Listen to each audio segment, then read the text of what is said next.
একটা মেয়ে নতুন অবস্থায় যখন প্রেমে পড়ে নতুন এক ছেলের সাথে, তখন মনে হয় তার জীবনটাই দিয়ে দিবে।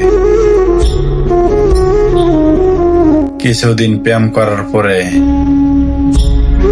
যখন তার বাবা এবং তার মা অথবা তার আত্মীয় স্বজন তার জন্য পাত্র ঠিক করে, তখন মনে মনে খুব বেজার হয় যে আমি একজনকে ভালোবাসি, তাকে ছাড়া আমি কিভাবে বাঁচব, তাকে ছাড়া আমি কিভাবে চলব।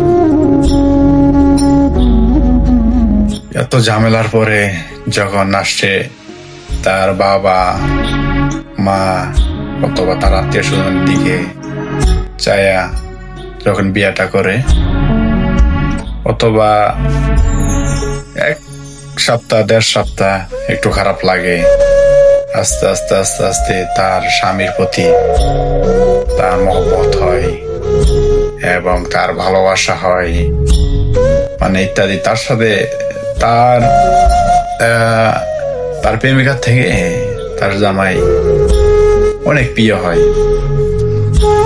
একদিন দুই দিন এরকম যাওয়ার পরে যখন এক দুই বছর যায়, তখন আর কখনো আগের ভালোবাসার কথা মনে থাকে না।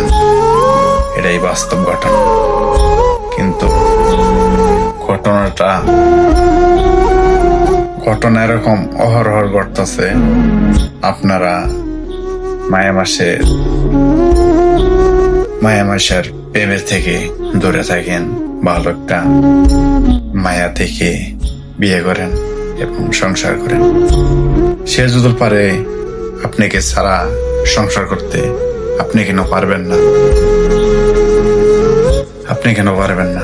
সেও তো অপে গুণে অনেক সুন্দরী হোক, ঠিক আছে, আপনি তার থেকে একটু নিমি বিয়ে করেন না, তাতে কি? তাতে তো কোনো সমস্যা নাই, ঠিক আছে। সে যদি সুখে থাকতে পারে আপনাকে ছাড়া, তা আপনি কেন পারবেন না? আপনিও বিয়ে করে ইনশাল্লাহ সুখের সংসার করেন।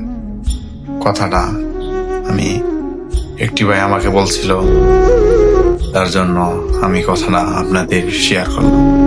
ধন্যবাদ, ভালো থাকবেন।